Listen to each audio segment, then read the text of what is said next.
નમસ્કાર વિદ્યાર્થી મિત્રો. છેલ્લે લાસ્ટની અંદર છે તે આપણે ઊંચા જન્મદરના છે તે કારણો ભણતા હતા. એ ઊંચા જન્મદરના કારણોની અંદર સામાજિક કારણો છે એ આપણે ભણી ગયા હતા. આગળના કારણો જે બાકી છે ત્યાંથી આગળ વધીએ છીએ. આગળનું કારણ છે આર્થિક પરિબળો. ઊંચા જન્મદર માટેનું બીજું પરિબળ છે આર્થિક પરિબળો. એની અંદર પહેલું આર્થિક પરિબળ છે શિક્ષણનું નીચું પ્રમાણ. તો સમજૂતી જોઈએ છે મિત્રો. શિક્ષણ અને વસ્તી વૃદ્ધિ વચ્ચેનો સંબંધ અત્યંત જટિલ છે. એટલે કે શિક્ષણ અને વસ્તી વૃદ્ધિ બંને વચ્ચેનો સંબંધ છે તે થોડો મુશ્કેલ, કઠિન અને અઘરો જેવું કહી શકાય. કેવી રીતે મિત્રો જોઈએ છે? આ બાબત સ્ત્રી શિક્ષણને ખાસ લાગુ પડે છે. એમાં પણ વસ્તી વૃદ્ધિ અને સ્ત્રી શિક્ષણ આ બંને વચ્ચે છે તે ખાસ છે તે સમજૂતી અથવા તો ખાસ સંબંધ રહેલો છે અને એના સંદર્ભમાં જ મિત્રો સમજાવવામાં આવ્યું છે. અપર્યાપ્ત શિક્ષણના કારણે નાના કુટુંબની અગત્ય જલ્દી સમજી શકાતી નથી. પરિણામે કુટુંબનું કદ મોટું રહેવાનું વલણ જણાય છે. બીજું મિત્રો, સ્ત્રીઓની અંદર પૂરતું શિક્ષણ ન હોવાને કારણે કાં તો ઓછું ભણેલા હોય છે કાં તો અશિક્ષિત હોય છે. એના કારણે તે લોકો નાનું કુટુંબ છે એ બહુ જ અગત્યનું છે. નાના કુટુંબનું મહત્વ સરળતાથી અને જલ્દી સમજી શકતા નથી. પરિણામે કુટુંબની અંદર છે તે વધારે વ્યક્તિઓની સંખ્યા એટલે કે વધારે બાળકોને જન્મ આપે છે. આ ઉપરાંત સ્ત્રીઓમાં શિક્ષણના નીચા સ્તર અને બાળકોની સંખ્યા વચ્ચેનો વ્યસ્ત સંબંધ દુનિયાભરમાં જોવા મળ્યો છે. બીજું મિત્રો, સ્ત્રીઓનું શિક્ષણ કેટલું છે તે પ્રાથમિક શિક્ષણ, અશિક્ષિત, માધ્યમિક શિક્ષણ, ઉચ્ચતર શિક્ષણ અને બાળકોની સંખ્યા એના કુટુંબની અંદર એ બંને વચ્ચે વ્યસ્ત સંબંધ છે. વ્યસ્ત એટલે કેવો મિત્રો? વિરોધાભાસી સંબંધ જોવા મળે છે. જોઈએ છે મિત્રો, નિરક્ષર સ્ત્રીઓની તુલનામાં પ્રાથમિક શિક્ષણ પામેલી સ્ત્રીઓ ઓછા બાળકોને જન્મ આપતી માલુમ પડે છે. એટલે કે મિત્રો, જે સ્ત્રીઓ છે એ સ્ત્રીઓ કે નિરક્ષર હોય, એ નિરક્ષર એટલે કે ભણેલી ન હોય તેવી આપણી શુદ્ધ સરળ ભાષામાં, એ સ્ત્રીઓના કુટુંબની અંદર બાળકોની સંખ્યા વધારે હોય છે. અને જે સ્ત્રીઓએ પ્રાથમિક શિક્ષણ મેળવેલું હોય તે સ્ત્રીઓ ઓછા બાળકોને જન્મ આપે છે. કેમ કે તેમણે પ્રાથમિક શિક્ષણ એટલા માટે. એ જ બાબત પ્રાથમિક શિક્ષણની તુલનામાં માધ્યમિક કે ઉચ્ચ શિક્ષણ પામેલી સ્ત્રીઓ માટે સાચી ઠરે છે. એટલે એવું કહી શકાય કે જે સ્ત્રીઓએ પ્રાથમિક શિક્ષણ મેળવેલું છે એના કરતાં જે સ્ત્રીઓએ માધ્યમિક શિક્ષણ મેળવેલું છે કે ઉચ્ચતર માધ્યમિક શિક્ષણ મેળવેલું છે તે સ્ત્રીઓ એનાથી પણ ઓછા બાળકોને જન્મ આપે છે અને કુટુંબનું કદ નાનું રાખે છે. કેમ કે તેઓ નાના કુટુંબની અગત્યતા સરળતાથી સમજી શકે છે. આ અનુભવના આધારે કહી શકાય કે દેશમાં નિરક્ષરતા અને અલ્પ શિક્ષણને કારણે જન્મદર ઊંચો રહેવા પામે છે. એટલે એના આધારે આપણે એવું કહી શકીએ કે આપણા દેશની અંદર જન્મદર ઊંચો છે તો એના માટેનું એક કારણ એવું છે કે દેશની અંદર નિરક્ષરતા એટલે કે ભણેલા લોકોનું પ્રમાણ ઓછું છે. અને બીજું કે જે લોકો ભણેલા છે એમાં પણ અલ્પ શિક્ષણ એટલે કે ઓછું ભણેલા છે એના લીધે પણ જન્મદર ઊંચો જોવા મળે છે અને વસ્તી વધારે જોવા મળે છે. બીજું કારણ છે મિત્રો આવકની નીચી સપાટી. આર્થિક પરિબળોની અંદર બીજું આર્થિક પરિબળ છે આવકની નીચી સપાટી. સમજૂતી જોઈએ છે. કુટુંબની આવક નીચી હોય ત્યારે વધારાના બાળકનું આગમન જવાબદારી નહીં પરંતુ અસ્કામત ગણાય છે. એટલે કે મિત્રો, જે કુટુંબો એવા હોય કે જે કુટુંબની આવક ઓછી હોય ત્યારે કુટુંબની અંદર જન્મતું બાળક એ વધારાનું બાળક જન્મ્યું છે તો એને જવાબદારી તરીકે સ્વીકારવામાં આવતું નથી કે ભાઈ આ જન્મેલા બાળકને છે તે આપણે આરોગ્ય, શિક્ષણ, સ્વાસ્થ્ય, કપડાં તમામ જવાબદારી પાછળ ખર્ચ થશે તેવું માનતા નથી. પરંતુ એ ઓછી આવક ધરાવતા કુટુંબો નવું જન્મેલા બાળકને અસ્કામત એટલે મિત્રો મિલકત ગણાય છે. એટલે કે મિત્રો કમાવાનું સાધન ગણે છે. બીજું એક કહેવત છે આપણા ગુજરાતીની અંદર કે ઝાઝા હાથ રળિયામણા. એ ન્યાયે બાળક પણ ભવિષ્યમાં કુટુંબની આવકમાં વધારો કરશે તેવી આશા સેવાય છે. અને બીજું એક મિત્રો, આવા કુટુંબોની અંદર એવી પણ એક માન્યતા હોય છે, એક કહેવત છે કે જેમ ઝાઝા થળિયામણા એટલે કે વધારે કામ કરતા હોય એમ આવક પણ વધારે રહે. તો એવું સમજીને તેઓ ભવિષ્યની અંદર આ જન્મેલું બાળક હશે તે કુટુંબની આવકમાં વધારો કરશે એવી અપેક્ષાઓ અને એવી ગણતરીઓ કરતા હોય છે. અત્યારે પણ ચાની લારી પર અથવા નાની હોટેલોમાં રોજી રળીને કુટુંબની આવકમાં વધારો કરતા બાળકોને આપણે જોઈએ જ છીએ ને.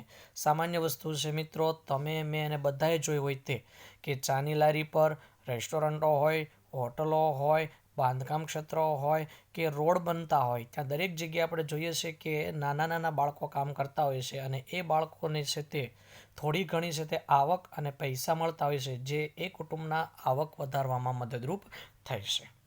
તો આ તો બીજું કારણ મિત્રો. ત્યાર પછી આગળ ત્રીજું કારણ છે બાળ મૃત્યુ દરનું ઊંચું પ્રમાણ. ઊંચા જન્મદર માટેનું એક આર્થિક પરિબળ છે બાળ મૃત્યુ દરનું ઊંચું પ્રમાણ. પરંતુ મિત્રો યાદ રાખજો, બાળ મૃત્યુ દર એટલે શું? એવો એક સવાલ આપણને 1 માર્કની અંદર પૂછી શકાય. અને બીજું, બાળ મૃત્યુ દરનું પ્રમાણ જુદા જુદા વર્ષના સમયગાળા દરમિયાન એ પણ આપણને MCQ કે VSQ એટલે કે સેક્શન A અથવા તો સેક્શન B ની અંદર પૂછી શકાય છે. બરાબર, તો ખાસ ધ્યાન રાખજો. સૌથી પહેલા આપણને અર્થ આપ્યો છે બાળ મૃત્યુ દરનો. જોઈએ છે જીવતા જન્મેલા દર 1000 બાળકોમાંથી 1 વર્ષનું આયુષ્ય પૂરું કર્યા પહેલા મૃત્યુ પામતા બાળકોની સંખ્યાને બાળ મૃત્યુ દર કહે છે. એટલે કે 1000 બાળકોમાંથી જોજો, જીવતા જન્મેલા 1000 બાળકો એટલે કે 1000 બાળકો હોય, 1000 બાળકો જીવતા જન્મ્યા હશે. એ 1000 બાળકોમાંથી જેટલા બાળકો 1 વર્ષનું આયુષ્ય પૂરું કરે, એટલે કે કેટલાક બાળકો 2 મહિના બાદ મૃત્યુ પામે, કેટલાક બાળકો 3 મહિના બાદ મૃત્યુ પામે, કેટલાક બાળકો 6 મહિના બાદ મૃત્યુ પામે, તો એ જેટલા બાળકો 1 વર્ષના સમયગાળા દરમિયાન મૃત્યુ પામે, એટલે કે 1 વર્ષનું આયુષ્ય પૂરું કરે એની પહેલાં મૃત્યુ પામે, તો એ જેટલા બાળકો મૃત્યુ પામે તેની સંખ્યાને બાળ મૃત્યુદર કહેવામાં આવે છે. એટલે કે જીવતા જન્મેલા 1000 બાળકોમાંથી 1 વર્ષનું આયુષ્ય પૂરું કર્યા પહેલા મૃત્યુ પામતા બાળકોની સંખ્યાને બાળ મૃત્યુદર કહેવામાં આવે છે. મિત્રો બહુ જ અગત્યનો સવાલ છે. 1 માર્કની અંદર આપણને સેક્શન B ની અંદર પૂછાય છે, 1 ગુણનો સવાલ છે. બીજું, કોષ્ટક 7.8 આપેલું છે ભારતમાં બાળ મૃત્યુ દરનું પ્રમાણ. વર્ષ 1951 અને વર્ષ 2011 આપેલા છે અને બાળ મૃત્યુ દર પ્રતિ 1000 જીવતા જન્મેલા બાળકોમાંથી આપેલા છે. તો 1951માં બાળ મૃત્યુ દરનું પ્રમાણ આપણા ભારતની અંદર કેટલું હતું મિત્રો? 146. એટલે કે 146 બાળકો 1000 બાળકોમાંથી મૃત્યુ પામતા હતા. ત્યાર પછી 2011ની અંદર એ પ્રમાણ ઘટ્યું અને ઘટીને 41.40 જેટલું થયું છે. એટલે કે મિત્રો બહુ જ સારા એવા પ્રમાણમાં બાળ મૃત્યુ દરમાં ઘટાડો થયેલો જોવા મળે છે. આ માહિતી છે તે આપણને વર્લ્ડ બેંક પાસેથી છે તે મેળવેલી છે, એટલે આપણે એને વિશ્વાસની માહિતી ગણાવી શકીએ. સમજૂતી છે થોડી બીજી તે જોઈએ છે. ભારતમાં વિકસિત દેશોની તુલનામાં બાળ મૃત્યુ દરનું પ્રમાણ ઘણું ઊંચું છે. એટલે કે મિત્રો વિકસિત દેશો જેવા કે America, Japan, Germany, France, Britain, Italy, Russia, Norway, આવા ઘણા બધા દેશો કે જે વિકસિત દેશો છે એમાં બાળ મરણનું પ્રમાણ ખૂબ જ ઓછું છે. એની તુલનાએ, એની સરખામણીએ આપણા દેશમાં બાળ મૃત્યુ દરનું પ્રમાણ બહુ જ વધારે છે. ભારતમાં 1951માં બાળ મૃત્યુ દર 146 હતો. તે ઘટીને 2011માં 41.40 જેટલો થયો છે. છતાં પણ આ દર ઘણો ઊંચો ગણાવી શકાય. મિત્રો આંકડાકીય માહિતી છે તે આપણે જોઈ ઉપર કોષ્ટકની અંદર ફરીથી છે તે જોઈએ છે. જોજો મિત્રો, અહીંયા આપ્યું છે કે 1951માં બાળ મૃત્યુ દરનું પ્રમાણ 41.40 થયું. ભલે ઘટ્યું બહુ જ સારું એવું, પરંતુ તેમ છતાં એવું કહી શકાય કે વિકસિત દેશોની તુલનામાં હજી વધારે છે. બાળ મૃત્યુ દર ઊંચો હોવાના કારણોમાં ગરીબી, દીકરીના જન્મની ઉપેક્ષા, પોષણયુક્ત આહારનો અભાવ, સ્ત્રીઓને વારંવાર થતી કસુવાવડો, ઉછેરની જૂની માન્યતા, અપૂરતી આરોગ્યની સગવડો, 2 બાળકો વચ્ચેનો ઓછો ગાળો વગેરેને કારણે બાળ મૃત્યુ વધારે થતા હોવાથી લોકો વધારે બાળકોને જન્મ આપવાનું વલણ ધરાવે છે, જે ઊંચા જન્મદરમાં પરિણમે છે. એવું કીધું છે કે આપણા દેશની અંદર હજી પણ 41.40 જેટલો એટલે કે ઊંચો બાળ મૃત્યુ દર છે. તો એના માટે કયા કારણો જવાબદાર છે? તો કે આપણા દેશની અંદર ગરીબીનું પ્રમાણ વધારે છે, દીકરીઓનો જન્મ થાય તો એના પ્રત્યે ઉપેક્ષા સેવવામાં આવે છે, પોષણયુક્ત હજુ પણ પૂરતો આહાર નથી મળતો, વારંવાર સ્ત્રીઓને જે કસવાવડો થાય છે, દીકરીઓ અને બાળકોના ઉછેર પ્રત્યે હજી પણ જૂની કેટલીક માન્યતાઓ અને પરંપરાઓ છે એના આધારે, અને આરોગ્યની સગવડો પણ અપૂરતી છે. હજી પણ દેશની અંદર આરોગ્યની સગવડો પૂરતી નથી અને 2 બાળકો વચ્ચે ઓછો સમયગાળો રાખવામાં આવે છે. પરિણામ સ્વરૂપે આપણા દેશની અંદર બાળ મૃત્યુ દરનું પ્રમાણ હજી પણ છે તે મિત્રો ઊંચું જોવા મળે છે. અને બાળ મૃત્યુ દર ઊંચો હોવાને કારણે જન્મદર પણ વધારે રહેવા પામે છે. તો આ હતા મિત્રો આપણા ઊંચા જન્મદરના આર્થિક પરિબળો. ત્યાર પછી આવે છે આપણા ઊંચા જન્મદરના કારણોની અંદર ત્રીજું પરિબળ અન્ય પરિબળો. અન્ય પરિબળોની અંદર પહેલું કારણ છે ઊંચો પ્રજનન દર. તો સૌથી પહેલાં છે તે મિત્રો આપણને 1 માર્કની અંદર સેક્શન બીની અંદર 1 ગુણનો સવાલ પૂછી શકાય કે પ્રજનન દર એટલે શું. તો મિત્રો જોતા જાયજો. અર્થ આપેલો છે 1 વર્ષ દરમિયાન 15 થી 49 વર્ષની વય ધરાવતી દર 1000 સ્ત્રીઓની કુખે જીવતા જન્મેલા બાળકોની સંખ્યાને પ્રજનનનો દર કહેવામાં આવે છે. ફરીથી મિત્રો સમજાવતો જાઉં છું, જોતા જાયજો. 1 વર્ષના સમયગાળા દરમિયાન, એટલે કે કોઈ પણ 1 વર્ષ લઈ લો. દાખલા તરીકે અત્યારે આપણે 2020નું વર્ષ ચાલે છે, તો 2020નું વર્ષ લઈ લો કે 2020ના સમયગાળા દરમિયાન જે સ્ત્રીઓની ઉંમર કેટલી હોય મિત્રો? 15 થી 49 વર્ષની સ્ત્રીઓ. એવી પ્રતિ 1000 સ્ત્રીઓની કુખે જેટલા બાળકો જીવતા જન્મે તેને સંખ્યા, તેનું પ્રમાણ, તેને પ્રજનન દર કહેવાય. એટલે કે 1000 સ્ત્રીઓની કુખે જો માની લો કે 45 જેટલા બાળકો જન્મે તો પ્રજનન દર 45 જેટલો થયો કહેવાય. ભારતના વસ્તી માળખાની એક વિશેષતા ઊંચા પ્રજનનના દર અંગેની છે. જ્યારે મિત્રો આપણે વસ્તીના માળખાનો અભ્યાસ કરતા હોઈએ ત્યારે એ વસ્તીના માળખાના અભ્યાસની અંદર ખાસ વિશેષતા એવી છે કે એ આપણા દેશની અંદર પ્રજનન દર છે તે બહુ જ વધારે ઊંચો જોવા મળે છે. બાળકને જન્મ આપી શકે તેવી 15 થી 49 વર્ષની મહિલાઓના સંદર્ભમાં આ વિશેષતા તપાસીએ.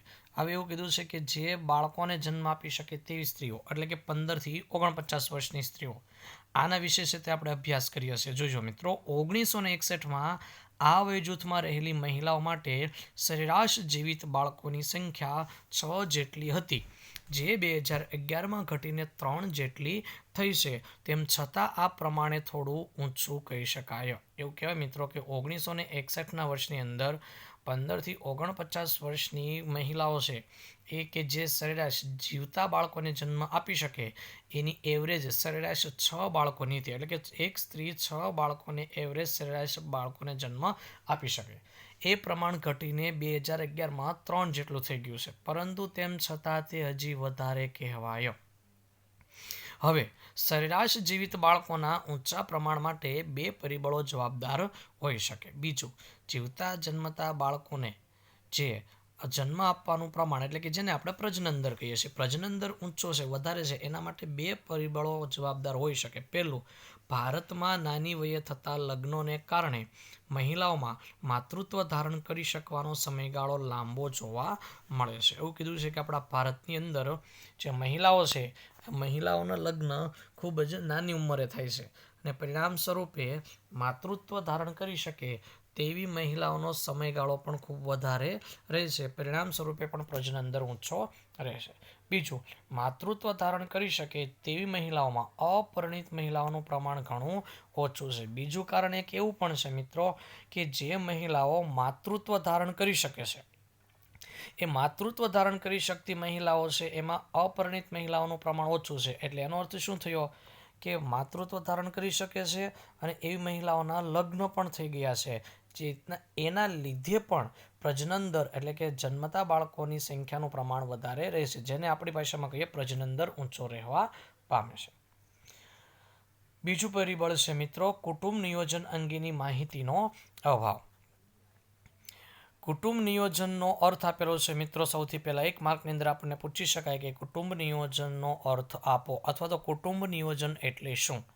તો જોજો મિત્રો, જોતા જાયજો. અહીંયા આપણને અર્થ આપેલો છે કે કુટુંબ નિયોજન એટલે આયોજિત માતૃત્વ અને પિતૃત્વ દ્વારા કુટુંબને સમજપૂર્વક મર્યાદિત રાખવું તેમજ 2 બાળકો વચ્ચે યોગ્ય મર્યાદા નક્કી કરવી. એવું કીધું છે કે કુટુંબ નિયોજન એને કહેવાય કે આયોજિત, એટલે ચોક્કસ પ્લાનિંગ દ્વારા, ચોક્કસ વિચાર દ્વારા માતાએ અને પિતાએ કુટુંબને સમજપૂર્વક, એટલે કે સમજી વિચારીને કે કેટલા બાળકો કુટુંબની અંદર રાખવા, પહેલું બાળક ક્યારે, બીજું બાળક ક્યારે, એ સમય મર્યાદા નક્કી કરવી અને યોગ્ય કુટુંબના કદની સંખ્યાને પ્રમાણિત રાખવી. એટલે કે મિત્રો 1 બાળક કે 2 બાળક, એવી રીતે જે કંઈ પણ મિત્રો યોગ્ય કુટુંબનું કદ અને 2 બાળકો વચ્ચેનો સમયગાળો નક્કી કરવામાં આવે એ પણ આયોજિત રીતે ચોક્કસ અગાઉથી વિચારીને, તો તેને કુટુંબ નિયોજન કહેવામાં આવે છે.